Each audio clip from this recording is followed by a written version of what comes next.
रामसमर्थ श्रीराम भाग 23 आपण पाहिलं. मंडन मिश्र आचार्यांना शरण आले आणि माझा स्वीकार करावा अशी विनंती केली. आचार्यांनी मंडन मिश्राच्या मस्तकी हात ठेवण्यापूर्वी मंडन मिश्राच्या पत्नीच्या मुखाकडे पाहिलं. तिच्या मुखावरील आशय अगदी स्पष्ट होता. ती म्हणाली, यतिवरा, माझ्या पतीच्या गळ्यातील माळ कोमेजून गेली असली तरी आपण पूर्णपणे माझ्या पतीला पराजित केलं असं मुळीच नाही. मी त्यांची अर्धांगी आहे. मलाही तुमच्याशी शास्त्रार्थ करायचा आहे. आचार्य म्हणाले, भगवती, पूर्वी गार्गी आणि याज्ञवल्क्य यांच्यामध्ये वाद झाला. सुलभा आणि जनक यांच्यामध्ये विवाद झाला, पण त्यामध्ये स्त्रियाच पराभूत झाल्या. या दोघांचा शास्त्रार्थ ऐकण्यासाठी पंडित आणि स्त्रिया देखील उत्सुक होत्या. याप्रमाणे शास्त्रार्थ सुरू झाला. रोज भोजनापुरता हा वाद थांबत असे. ज्यावेळी आपला पराजय अटळ आहे असे सरस्वतीच्या लक्षात आलं तेव्हा तिने विचार केला की याने वयाच्या 8व्या वर्षी संन्यास घेतलाय. त्याला त्यामुळे कामशास्त्राचा मुळीच परिचय नाही. या विषयात त्यांना आपण सहजपणे जिंकू. याप्रमाणे विचार पक्का होताच सरस्वती म्हणाली, विद्वद्वर, आपण मला सांगा, कामामध्ये किती कला आहेत? त्याचं स्वरूप कसं आहे? या कला शरीराच्या कोणत्या स्थानी निवास करतात? शुक्ल पक्ष आणि कृष्ण पक्ष किंवा दिवस आणि रात्र या काळात तरुणी आणि तरुण यामध्ये या कलांची निवास स्थिती कशी असते? साध्वी सरस्वतीचं हे बोलणं आचार्यांनी ऐकलं. बराच वेळ विचार केला आणि किंचित थांबले. यामध्ये मी काही बोललो नाही तर मी अल्पज्ञ होईन किंवा उत्तर दिलं तर यतिधर्मामध्ये दोष निर्माण होईल असा विचार करून आचार्य म्हणाले, देवी, वादामध्ये उत्तरासाठी काही काळाचा अवधी मागणं चुकीचं नाही. आपण मला 1 महिन्याचा अवधी द्यावा.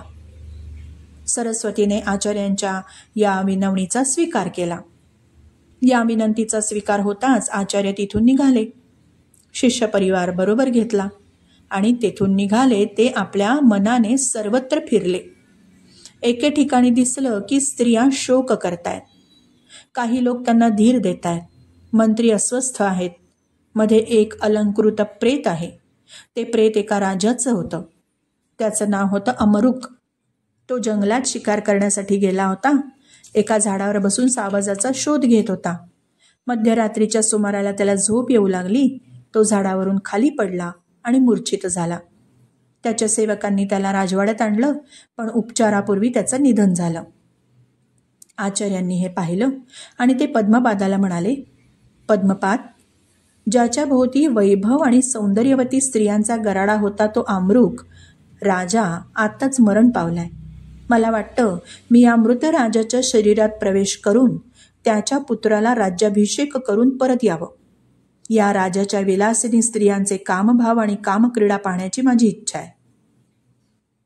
पद्मपाद म्हणाला, आपणास कोणताच विषय अज्ञात नाही, परंतु आपल्यावरील भक्ती मला बोलायला लावतीये. आपण संन्यासी असताना कामशास्त्राची चर्चा केली तर अनवस्था निर्माण होईल.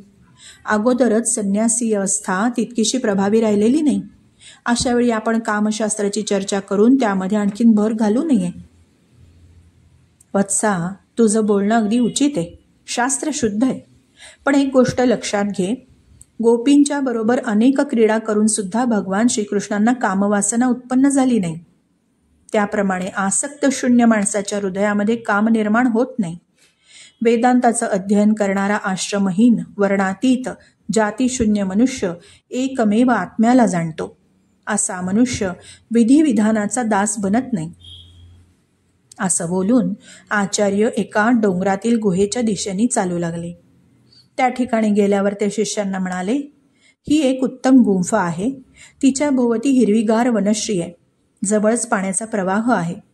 पद्मपाद, मी या गुंफेत हा देह ठेवून या राजाच्या शरीरामध्ये काही काळ प्रवेश करतो. मी परत येईपर्यंत तुम्ही या देहाचं रक्षण करा. याप्रमाणे बोलून आचार्य गुंफेत गेले. त्यांनी त्यांना प्राप्त असलेल्या सिद्धीच्या विनियोगाने आपले शरीर अलग केले आणि लिंग देहाने ते अमरुक राजाच्या शरीरात प्रवेश करण्यासाठी निघून गेले. अत्यल्प काळामध्ये त्यांनी राजाच्या शरीरामध्ये प्रवेश केला. त्याबरोबर त्याचा श्वास चालू झाला. छाती हलू लागली. त्यांनी आपले नेत्र उघडले आणि तो उठून बसला. त्यांनी पाहिलं, आपल्याभोवती अनेक लोक, आपल्या स्त्रिया, आपले मंत्री जमा झालेले आहेत. भोवतालचे लोक आनंदाने नाचू लागले. काहींनी शंख वाजवला, आनंद व्यक्त केला. राजाचे प्राण परत आले हे ऐकून प्रजाजनांमध्ये आनंदाचं वातावरण निर्माण झालं. चौघडा वाजला, शिंग फुंकले गेले. सर्वत्र आनंदी आनंद झाला. राजाने मंगलस्नान केलं. पुरोहितांना बोलवून शांती कर्म करवलं. नंतर हत्तीवर बसून नगर प्रदक्षिणा केली. लोकांना दर्शन दिलं. सर्वांना अभय दिलं. ज्येष्ठ नागरिकांशी चर्चा केली. त्यांचे आशीर्वाद स्वीकारले. नंतर नगर देवतेच्या मंदिरात जाऊन देवीची सर्वोपचारांनी पूजा केली आणि राजवाड्यात तो परत आला. ययातीप्रमाणे राजाला पुन्हा आयुष्य प्राप्त झालं. परंतु आता हा पूर्वीचा राजा राहिला नव्हता. त्याच्या अंगी दिव्य गुणांनी प्रवेश केला होता. पूर्वीपेक्षा त्याचं शरीर अधिक तेजोवान झालं होतं. ब्राह्मणांकडून यज्ञादी क्रिया होऊ लागल्या. दान धर्म राजा स्वतः करू लागला. त्यामुळे राजा म्हणजे प्रत्यक्ष विष्णूचा अवतार आहे असं प्रजाजनांना वाटू लागलं. त्यामुळे प्रजा आपापली धर्मकार्य, विहित कर्म यांचा उचित आचार करू लागली. मंत्रीजन म्हणू लागले, या राजाच्या स्वभावामध्ये फार मोठा बदल झालाय. एके दिवशी राजाने आपल्या मंत्र्यावर राज्यभार सोपवला आणि तो अंतःपुरात निघून गेला. त्या ठिकाणी राजाने सर्व कामचेष्टा पाहिल्या, अनुभवल्या आणि त्या कलांचं सूक्ष्म ज्ञान त्यांनी करून घेतलं. श्रीराम समर्थ. श्रीराम.